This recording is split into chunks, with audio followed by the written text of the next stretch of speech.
This week on Christian World News, after an Islamic terrorist massacres dozens in a gay nightclub, the church seeks to bring compassion and healing, even as some blame Christians for the attack.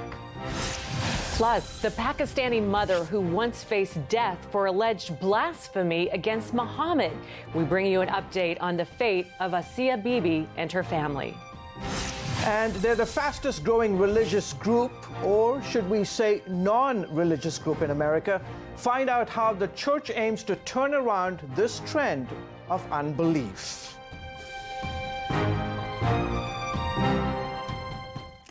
여러분 안녕하십니까? 크리스천 월드뉴스입니다. 얼마 전 미국 올랜도에서는 미국 역사상 최악의 총기 난사 사건이 발생했습니다. 미국은 여전히 그 충격에서 벗어나지 못하고 있습니다. Omar Mateen, an American citizen of Afghan descent, killed 49 people in a gay nightclub. Mateen pledged allegiance to ISIS in a phone call to 911 during the attack.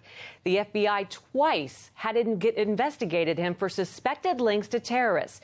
Prior to the attack, he made several visits to that club, at times arguing with other patrons.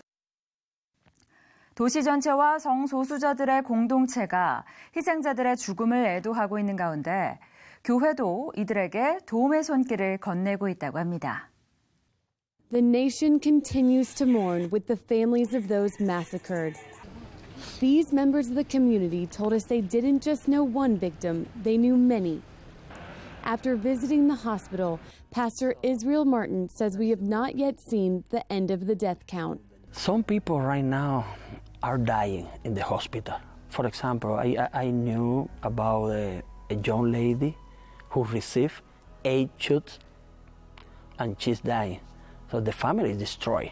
But hospital officials continue working overtime to save those in critical condition. Miraculously, the Orlando Regional Medical Center is located just blocks from Pulse nightclub, and it is the only Level 1 trauma center in all of Central Florida, meaning this facility is significantly better equipped than the average hospital to handle a catastrophe of this level. And we heard many stories of how workers responded. She said she's never seen people pull together. They were amazing.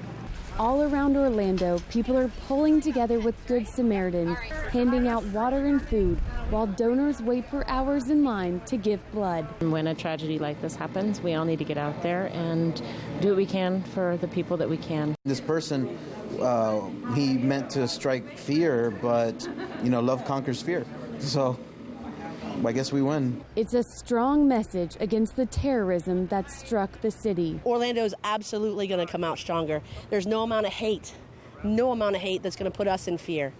No amount. There's way more love and good in the world than there is hate. And we will make sure that we come back, that we embrace one another, that we heal, and that we move forward. Pastor Martin's church has volunteered to host funeral services free of charge. I still have in my mind the picture of the reaction of different faces when they receive the notification. Only God can give comfort to their hearts because they are broken. This memorial sits in between the nightclub where the massacre occurred and the hospital where the victims were taken. It has continued to grow in size throughout the week and is a place where mourners are gathering to love and support each other during this difficult time. Reporting from Orlando, Abigail Robertson, CBN News. 그렇다면 이번 총기 테러에 교회는 어떻게 반응하는 것이 좋을까요? 올랜도의 기독교 토크 및 뉴스쇼를 진행하고 있는 카르멘 파울러를 만나 자세한 이야기를 나눠봤습니다. How are you seeing believers in Orlando process what has been going on this week? The response and reaction is not distinct to Christians, just the recognition that this was an attack on people, human beings, people who bear the image of God, that this is a homicide or an assault against the very image of God. And so finding a way to appropriately then weep with those who weep and provide opportunities for prayer and care. That's been, I think, the initial response of the Christian community. What are you seeing in Orlando? Are you seeing the community receive the church as it tries to minister in the midst of this? I don't see Christians apologizing for what Scripture says about moral issues like homosexual behavior. I do see Christians putting flesh on the gospel by reaching out to people regardless of the things that we might differ on sociologically, morally, or even politically. Carmen, what has it been like for you this week? I can only imagine. Here you are broadcasting in Orlando, trying to decide what to talk about, how to talk about it. How has it been for you, and what have you learned? So the people of Orlando are extraordinary. I would say that the number one response and experience has been really being proud of people's response. Concern, deep concern for the victims and their families and the larger community. And it's really important for the Christian community writ large in Central Florida to open wide its doors and its hearts and to continue to cross those lines that have divided the community in some ways, and just go ahead and cross those lines and say, hey, in response to this, we are all one community. There's a common unity here of experience.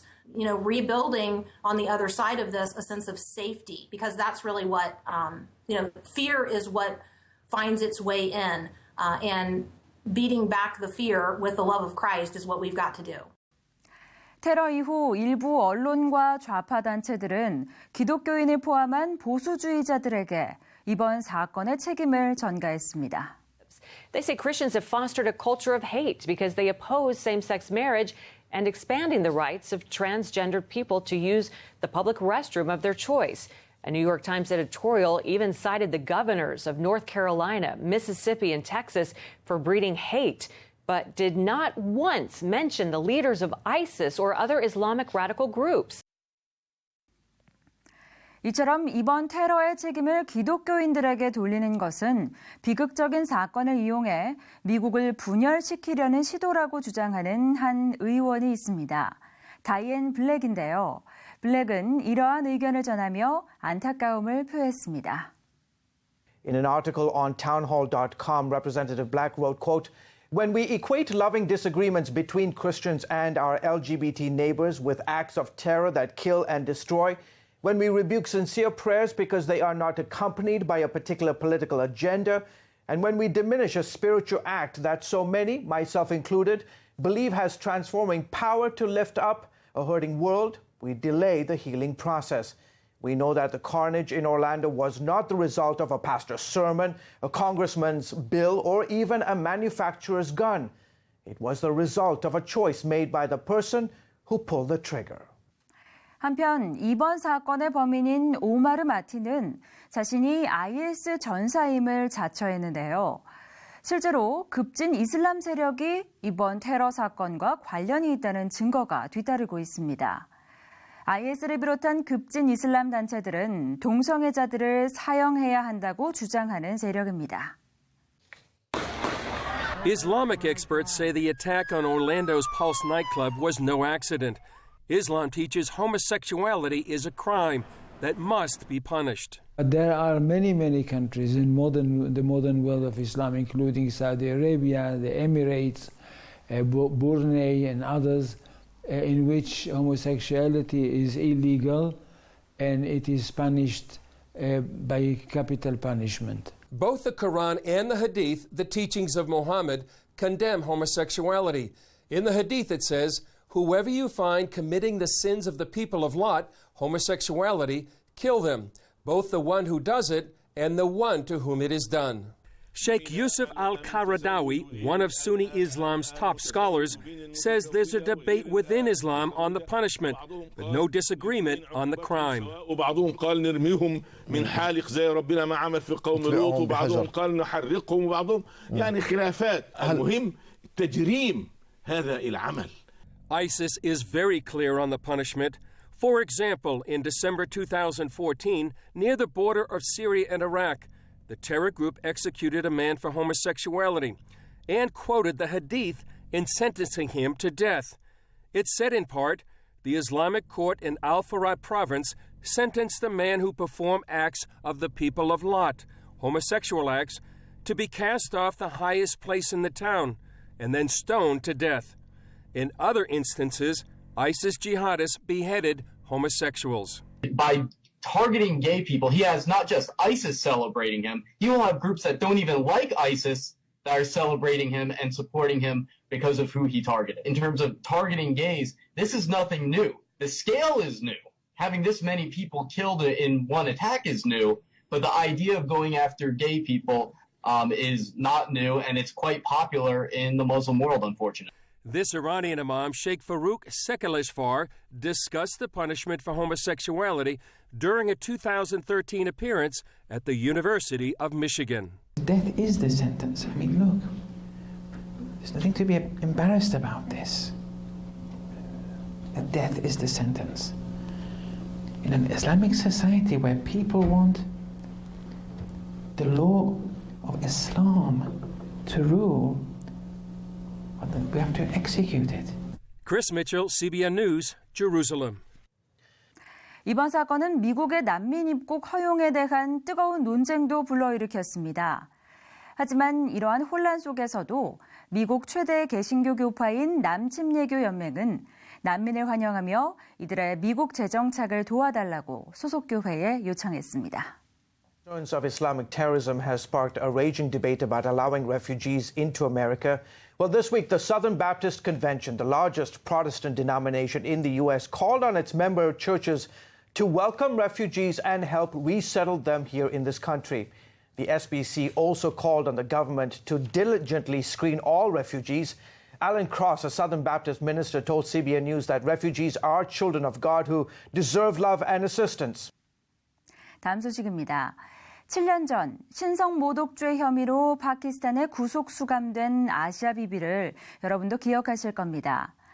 아시아 비비는 한때 사형의 위기에 처하기도 했는데요.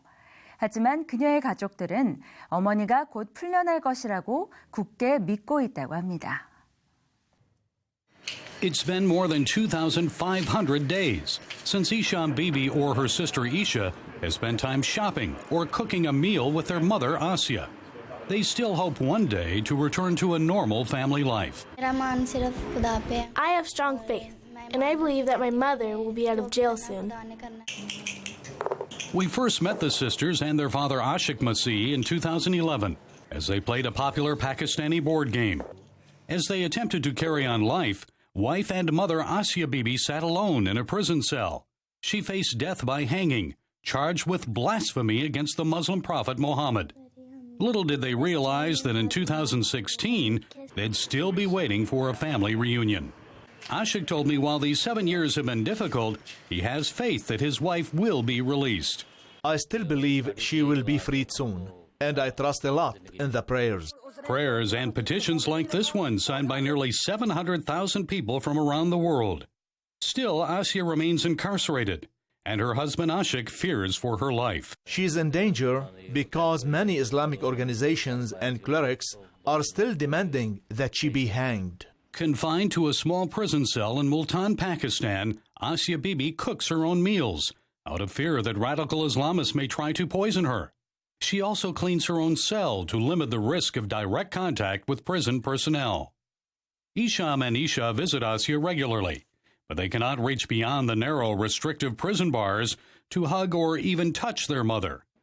My mother's faith in God is still strong. 2 months ago when I saw her, she was in good health. She told me that we must pray, and I told my mother that she must pray as well. Prayer is very important to us. Islamic extremists have also threatened their family, forcing them to change their housing. That makes it difficult for the girls to socialize and maintain lasting relationships. It is very hard to move from place to place.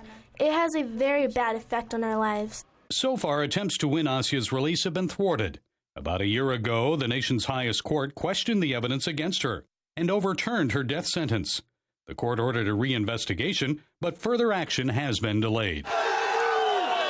That's because of the arrest and hanging death of assassin Mumtaz Qadri. The radical Islamist gunned down Punjab Governor Salman Taseer, who called for Pakistan's blasphemy law to be abolished after visiting Asia in prison. Islamists packed the streets after the government finally executed Qadri under the country's anti-terrorism laws. Wilson Chowdhury heads the group British Pakistani Christians. There was a huge backlash. There was protests across the country. There was a mass camp outside government buildings in Islamabad where people refused to move until the government cancelled all the proposed reforms for change of the blasphemy laws of Pakistan, and they called for the immediate death sentence, the killing of Asia Bibi under her death sentence. Pakistani legal expert Joseph Francis says it's very easy to accuse someone of blasphemy here, and cases have increased every year since 9/11. In Pakistan, no justice because the court is very biased. Either biased against the country's tiny Christian minority or intimidated by extremists, says Chowdhury. I don't think there's anyone brave enough to release Asia Bibi. What judge is going to be brave enough to say, Asia, you can go free, knowing that that would mean a potential death sentence for him? How about an amendment to the blasphemy law? What are the chances of that passing? All Pakistani government, previously and present, this is not possible, change this law. Present government have, I don't believe, because maybe in some government coming to the next time. In the meantime, more Christians like Asia Bibi will face false accusations of blasphemy and the likelihood of wasting away in prison. And more daughters, like Isha and Isham, will grow up without their mother's loving embrace. I'm always praying that God will release my mother from jail so our family can be reunited and she can live a peaceful life. American young people, please keep praying for me, my family, and mother, that God will help us resume our family life. Gary Lane, CBN News, Lahore, Pakistan. 최근 미국에서는 교회에 다니는 청소년들이 계속 줄고 있어 우려를 낳고 있다고 합니다. 이는 교회를 이끌어가는 많은 지도자들의 과제이기도 한데요. 이러한 현상이 어떤 의미를 갖고 있는지 함께 살펴보시죠.